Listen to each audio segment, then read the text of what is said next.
Salut à toutes et à tous, j'espère que vous allez bien. Aujourd'hui on se retrouve pour une nouvelle vidéo dans laquelle on parlera de Ariana Dumbledore, la sœur d'Albus Dumbledore, et de cette théorie qui existe depuis la sortie du premier film Les Animaux Fantastiques qui a abordé le sujet des Obscurus. On se demandera donc dans cette vidéo si Ariana Dumbledore est un Obscurus et on va donc commencer par rétablir un peu les faits pour déterminer qui est exactement Ariana Dumbledore. Donc Ariana Dumbledore naît dans la famille Dumbledore qui comprend déjà deux frères aînés, Albus et Aberforth. Elle naît donc en 1885 au sein de cette famille. Elle a pour père Perceval Dumbledore et pour mère Kendra Dumbledore. Elle est de sang mêlé mais c'est également l'unique fille donc du couple Dumbledore et elle est entourée de ses deux frères. Et donc étant née au sein d'une famille sorcière forcément, elle va se retrouver à développer des pouvoirs magiques comme n'importe quel enfant. Elle vivra donc pendant 6 ans au village de Terre-en-Land et un jour elle sera remarquée par 3 moldus qui la verront pratiquer la magie et qui s'en prendront donc à elle. Donc pour éviter d'avoir des ennuis et pour éviter que sa fille ne se retrouve à Saint-Mangouste, c'est le père qui va donc décider d'attaquer les 3 moldus et il va finir d'ailleurs en prison. Il va être emprisonné à la prison d'Azkaban pour ce crime parce que je sais plus exactement s'il les a tués ou pas, mais en tout cas le crime est assez grave pour qu'il soit enfermé là-bas. Et donc la mère d'Ariana, Kendra, décidera donc d'emménager à Godric Hollow avec ses 2 fils et sa fille pour éviter les répercussions de cet acte. C'est le genre de choses qui a tendance à faire parler les voisins. Elle est donc à partir de ce moment isolée du monde extérieur, elle est vraiment enfermée chez elle, elle n'a pas le droit de sortir à part quelques sorties régulières. C'est notamment l'historienne de la magie Bathilda Tourdesac qui va donc essayer de nouer une relation entre elle et sa nouvelle voisine qui remarquera donc qu'Ariana ne sort vraiment pas beaucoup de sa maison, c'est très peu fréquent, elle est en permanence enfermée dedans et quand elle sort c'est seulement pour faire quelques pas à l'extérieur et ensuite re-rentrer. Donc elle décrira donc cette famille comme un peu étrange, qu'il a rejetée dès qu'elle a essayé d'établir un lien entre elle et la famille Dumbledore. Donc vraiment à partir de ce moment ça va non seulement traumatiser Ariana cette attaque, mais ça va également traumatiser la famille Dumbledore qui voudra éviter de se retrouver avec des gens se mêlant un peu trop de leur vie privée et qui va vouloir vraiment isoler Ariana au maximum parce que c'est extrêmement dangereux pour elle, parce que le père est allé à Azkaban pour ce qu'il a fait. Kendra ne veut pas que ça se reproduise et donc on en arrive à la théorie selon laquelle Ariana serait un Obscurus puisque depuis ce jour elle est obligée de réprimer ses pouvoirs et quand elle les laisse s'échapper c'est sous la forme de violentes crises de fureur. Elle se déchaîne vraiment sur sa famille, c'est vraiment le genre d'événement qui a tendance à te traumatiser. Donc forcément à partir de là tu te dis que tes pouvoirs magiques sont peut-être quelque chose de dangereux et qu'il vaut mieux faire semblant qu'ils n'existent pas plutôt que de les montrer, que de les dévoiler à tout le monde. Et donc c'est ainsi qu'elle tuera malheureusement accidentellement sa mère. Et donc quelques mois plus tard ce sera son tour puisque une fois que la mère d'Albus, Aberforth et Ariana est morte, et bien les 3 se retrouvent un peu seuls et Albus est obligé d'avoir sous sa responsabilité sa petite sœur malade et son petit frère. Et c'est extrêmement compliqué parce qu'à l'époque il rêve de beaucoup de choses, il a énormément de projets en tête, il veut faire beaucoup de choses en tant que sorcier. Il a des rêves plein la tête et malheureusement il se retrouve un peu bloqué dans ses rêves à cause de la mort de sa mère. Je crois qu'il va reporter même un voyage avec Elphias Doge qui est à l'époque un ami qu'il a rencontré à Poudlard pour garder sa sœur et pour s'occuper de son petit frère. Et donc à partir de là il est un peu bloqué dans ses plans et donc un été il va rencontrer Gellert Grindelwald qui est donc le neveu de Bathilda Tourdesac, leur voisine, et qui va donc se nouer d'amitié très vite avec Albus. Et pendant 2 mois ils vont vraiment échanger énormément de lettres dans lesquelles ils vont s'écrire leurs projets communs qui sont notamment de réunir les reliques de la mort pour devenir les maîtres de la mort et pour contrôler le monde. Albus veut contrôler le monde dans un aspect un peu de préservation de ce monde alors que Grindelwald a des idées beaucoup plus arrêtées, beaucoup plus excessives que lui et lui il veut prendre le contrôle du monde pour pouvoir dominer les moldus. À l'époque Albus refuse de le voir, il refuse de voir cette réalité et il va y être confronté à la fin des 2 mois de vacances pendant lesquels Gellert et Albus vont se nouer d'amitié, une amitié qui va même se transformer en plus plus que ça même. Et Gellert va d'ailleurs en profiter pour manipuler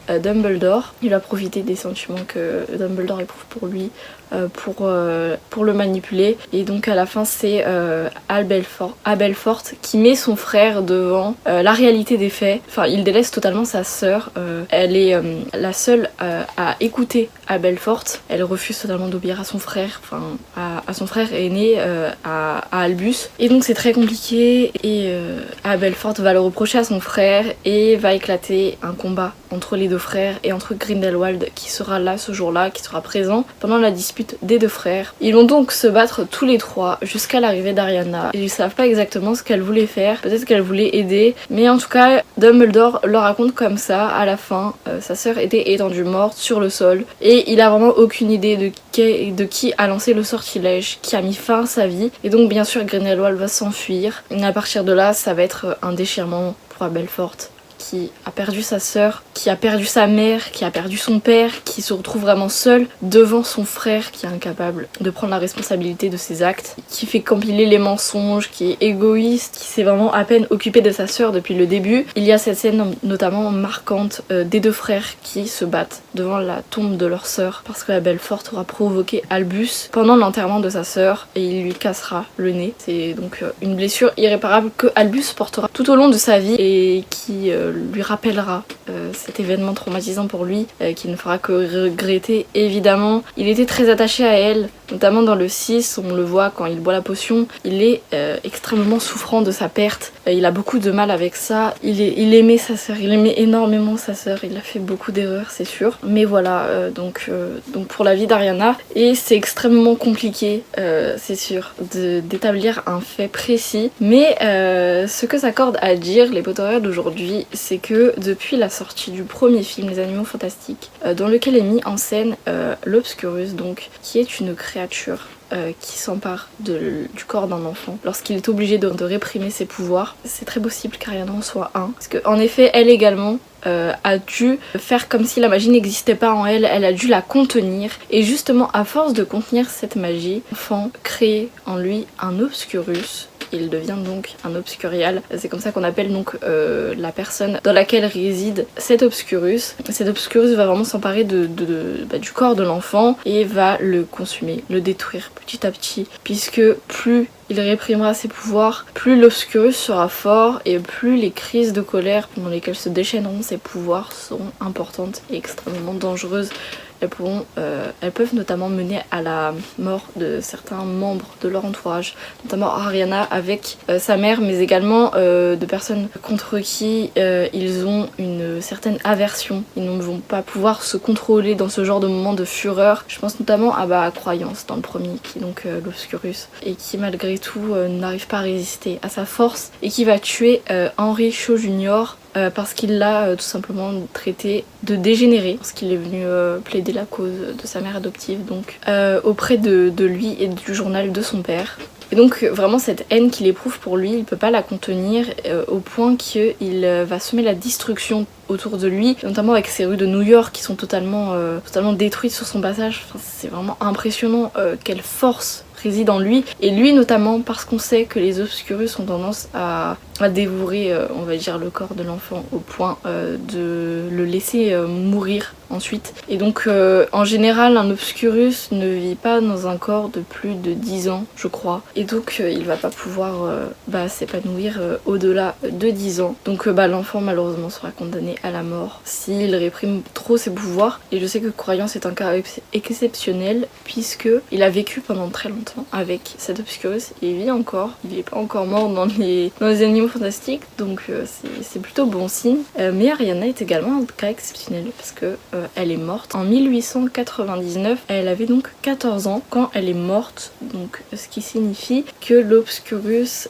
a bien vécu en elle quand même. Donc ça peut poser la question si vraiment c'est un Obscurus ou pas, ou si comme Croyance on peut la considérer comme un cas exceptionnel, parce qu'on a tendance à associer l'Obscurus à quelque chose de vraiment très destructeur, au point que le corps qui l'héberge ne peut vraiment pas vivre au-delà de 10 ans. Alors que là on parle quand même d'une petite fille, d'une jeune fille qui a vécu jusqu'à 14 ans, qui est même pas morte dans un excès de colère en fait, elle est morte parce que elle a voulu s'interposer entre ses frères et, pour tout simplement arrêter le combat, et elle est morte au milieu des sortilèges, elle est même pas morte à cause de son obscurus. Donc c'est pas encore sûr, c'est sûr que c'est une théorie à creuser encore, parce que c'est le genre de créature qui consume un enfant. Cette explication comme quoi l'enfant ne peut pas vivre au-delà de 10 ans n'est pas non plus une référence, on va pour croyance, mais ça peut quand même poser la question si vraiment c'est un obscurus ou pas. Mais il y a beaucoup de choses qui s'y prêtent, il y a beaucoup de choses qui se ressemblent, notamment ces accès de colère pendant lesquels elle va notamment tuer sa mère. Donc on peut se demander si c'est dû au fait qu'elle réprimande sa magie et qu'elle ait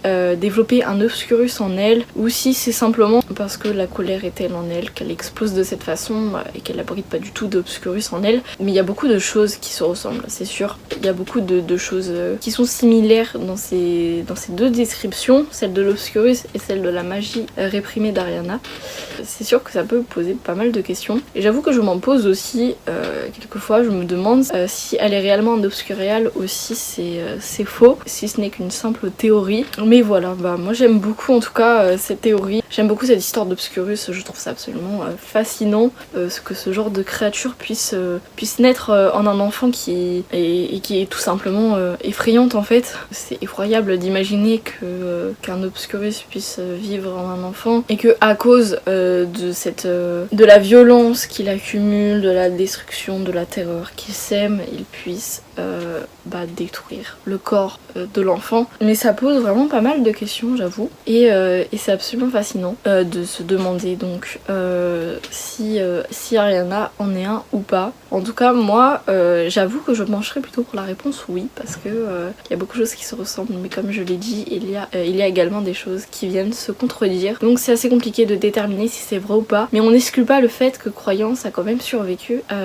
malgré la présence de l'obscurus en lui. Il a jamais pu vraiment le contrôler, mais en tout cas il y est en quelque sorte parvenu. Il a quand même réussi à vivre avec ça en lui, donc c'est possible qu'avant lui Ariana ait pu également survivre à l'obscurus. C'est totalement possible, ça paraît pas du tout invraisemblable en voyant l'histoire de Croyance. Donc voilà, c'est pour ça que moi j'y crois. Je sais pas si vous y croyez aussi à cette théorie, mais moi je l'aime beaucoup. Donc voilà, c'est la fin de la vidéo. J'espère qu'elle vous aura plu. Moi j'ai beaucoup aimé aborder ce thème parce que c'est un sujet extrêmement important et absolument passionnant. Et donc voilà, moi je vous retrouve bientôt pour une nouvelle vidéo, et en attendant je vous embrasse tous très fort. Salut!